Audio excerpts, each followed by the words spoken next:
What do you think the big difference is between a good video and a bad video when you're watching someone in it? Well, the main thing is engagement. If you haven't got engagement with that person or that subject, then you're never gonna watch the video to the end. So what can you do to create that engagement that is so important when it comes to people? And how can you make them care about what you're about to tell them? Well, firstly, it makes sense to know your audience. There's a very good chance you know who you're trying to address. In my case, in this particular instance, it's people that want to learn how to make video. So if I talk about stuff about video, then obviously you're going to be interested. It's just common sense. The thing is, it's also about how I tell you it. If I'm just stood here and I'm going like this about the video because video is great, you're not going to care. If I'm here and you can see that I'm passionate and I love this stuff, then you're going to follow with me. You're going to get involved with my passion and you're going to smile when I smile, I would hope, anyway. The thing is, you can be the best talker in the world. You can show people all the things that they really need to know, but they're not going to actually listen to you unless you do some other stuff as well. Way to do this is to add some extra elements to any video that you're making. Now, I can guarantee you that when you watch an advert on telly, or if you watch a music video or anything like that, it's not just someone stood there talking. It's going to have stuff like music in the background. It's going to have crazy visuals behind it. It's going to have cuts to different things so that you are kept interested. Music is a huge part of my life. In every day, in every way. Now obviously there's the band thing, but there's also anything else I do. It can put me in a good mood, a bad mood, a sad mood. It can help me do the housework. It can get me cleaning the car. Music is a very powerful weapon and it's something you should definitely use whenever you're making a video of any sort. Now we'll go into how to actually use music when we get to the editing part of this course, but it's just important that you know it's a huge part and makes a big difference between a good video and a bad video. Another way to create engagement in your video is to use emotion and suspense.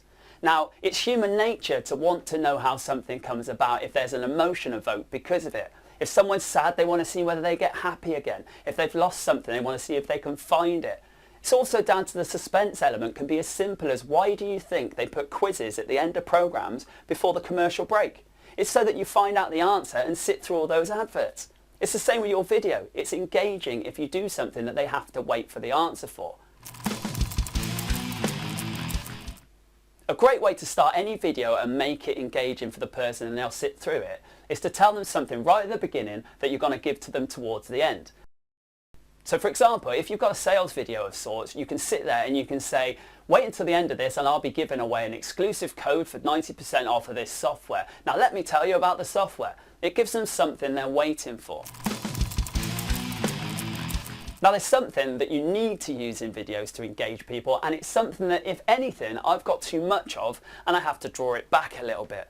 Otherwise I'd be talking at 1,000,000 miles an hour, like I'm not already, and waving my hands around even more than this. Right, I know, hard to believe, but that's energy. You should always put a lot of energy into anything you do on video. Now a lot of that energy will get lost because that's just the nature of being on film. So if you take whatever your energy would normally be in a usual case and amplify it slightly, you'll find you come across on video as being very engaging. Now I would be running backwards and forwards, but I know you need to understand what I'm saying, but you get the idea. Something else that's very engaging when it comes to video is what's called pattern interrupts. Now it's kind of brain type, food type stuff, but basically it means throw something in the path of the person watching so that they stay interested. So for example, you could flash a picture up like this, or you could maybe just throw something completely random like this. Or maybe I'll just do this.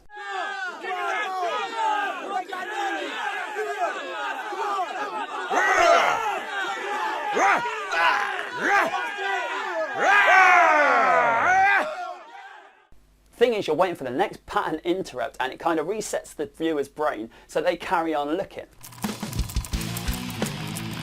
I try to include as much of my own experiences in everything I do, and it shows with the people's comments that come through about the fact that they feel like they know me. Now if you put a personal story into anything like this, then you will find that people will engage with you a lot more. It's much easier to say, hey, that guy, I can relate to that, than it is to say, hey, that spreadsheet that he showed behind him, that's got some great numbers on it. So whenever you can, make it personal. Make it about yourself or about someone you know. Once you get used to all this video stuff, then you can actually take some risks as well. Once you know what your audience can put up with, then there's no reason why you can't start throwing stuff out there that maybe you think is going to shock the person that's watching it. Now, this isn't something I really do, but it is something I've seen work very well. But if you've got something that you think that would be quite controversial, then you could always throw that into a video as well. That acts as kind of a pattern interrupt, but it also acts as showing you're a little bit edgy. People relate to that and they want to see what you're going to do next. Another way to get maximum engagement doesn't involve you doing anything extra at all. In fact, if anything, it involves you doing slightly less. And that's how long your video should be. Now, there's statistics out there that show that people will watch on average about 6 or 7 minutes of a video. I've actually got stats on my YouTube videos as well. Some of them are longer than that and they probably don't even get to see the ending. So the fact is, if I split them into two, I have got much better chance of getting my whole message across, which involves more engagement and it means they're going to be more interested in the next thing you've got to say. And all these things combined can be turned into an awesome video that engages your audience. You can make it fast-paced by cutting from your different places, you can put visuals in and audio, and all together it creates this massive emotional roller coaster of visual and ideas and audio that people want to watch. There's no harm in trying out all of these methods I'm teaching you, seeing which work for you. Some will, some won't. Just try them out.